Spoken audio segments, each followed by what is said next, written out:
तर राज्यातल्या राजकीय बातम्यांकडे बातमी राष्ट्रवादी काँग्रेसची। खासदार प्रफुल्ल पटेल आणि पक्षाचे प्रदेशाध्यक्ष सुनील तटकरेंनी मुख्यमंत्री फडणवीसांची वर्षा निवासस्थानी गुप्त भेट घेतली।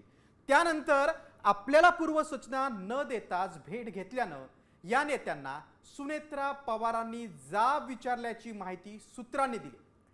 मात्र राष्ट्रवादीमधल्या नेत्यांच्या या गुप्त भेटीमागे कुठली राजकीय गणितं दडली आहेत का, यावरचा एक स्पेशल रिपोर्ट पाहूयात।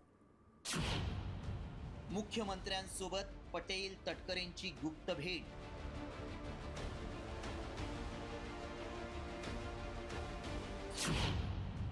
नाराज सुनेत्रा पवारांनी विचारला जाब।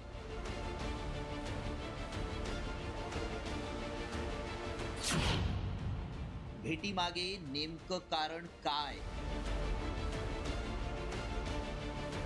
अजितदादांच्या राष्ट्रवादीचे नेते प्रफुल्ल पटेल सुनील तटकरेंच्या वर्षावरील गुप्त भेटीमुळे पक्षात नाराजी उफाळून आल्याची चर्चा आहे। पटेल तटकरे यांनी मुख्यमंत्री देवेंद्र फडणवीस यांची वर्षा निवासस्थानी घेतलेल्या भेटीची सुनेत्रा पवार आणि पार्थ पवारांना कल्पनाच नव्हती, अशी माहिती सूत्रांनी दिली आहे। त्यामुळे सुनेत्रा पवारांनी सुनील तटकरे यांना देवगिरीवर बोलावून थेट जाब विचारल्याची चर्चा सुरू झाली आहे। तटकरेंनी मात्र या प्रकरणावर सारवासारव करत या चर्चांना पूर्णविराम देण्याचा प्रयत्न केलाय।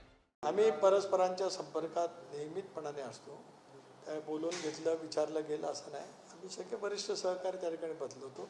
अनेक बाबींच्या वरती चर्चा होती, परंतु वहिनी त्याला बारामतीला गेल्या।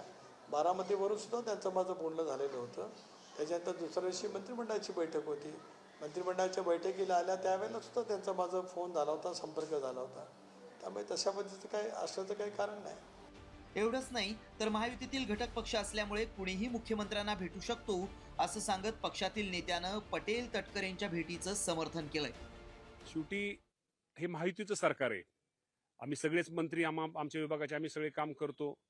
काम करताना आमचं कृषी विभागाचं एखादं काम आहे, आम्ही थेट मुख्यमंत्र्यांना भेटतो।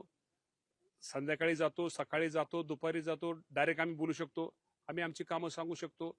तटकरे साहेब या राज्याचे प्रमुख आहेत, खासदार आहेत। पटेल साहेब सुद्धा राज्याचे प्रमुख आहेत, खासदार ते पण खासदार आहेत। त्यामुळे त्यांच्या भागातली त्यांच्या विकासाची कामं जाऊन ते मुख्यमंत्र्यांशी सांगू शकतात, मुख्यमंत्र्यांशी ते बोलू शकतात। आणि त्यामुळे या बाबतीमध्ये आमचा पक्ष हा भक्कम आहे। सुनेत्रा पवारांच्या अध्यक्षपदाला राष्ट्रवादी काँग्रेसमधूनच आव्हान देण्यात आलंय आणि यामागे प्रफुल्ल पटेल असल्याच्या चर्चा रंगल्या होत्या। त्यानंतर लगेचच तटकरे पटेलांनी परस्पर वर्षावर मुख्यमंत्र्यांच्या भेटीचा घाट घातला। त्यामुळे राष्ट्रवादीत सारं काही आलबेल नसल्याचं दिसतंय। तर दुसरीकडे पवारांची राष्ट्रवादी एनडीएत सामील होण्याबाबतही चर्चा सुरू आहेत। आणि त्याच पार्श्वभूमीवर मुख्यमंत्र्यांच्या वर्षावरील बैठकीला जयंत पाटीलही असल्याचं बोललं गेलं। त्यामुळे सुनेत्रा पवारांना अंधारात ठेवून काही वेगळी गणितं आखली जात आहेत का, याची चर्चा आता रंगू लागली आहे। ब्युरो रिपोर्ट, साम टीव्ही न्यूज। मी साम टीव्हीच पाहते, तिथल्या बातम्या मला रिलेट करतात।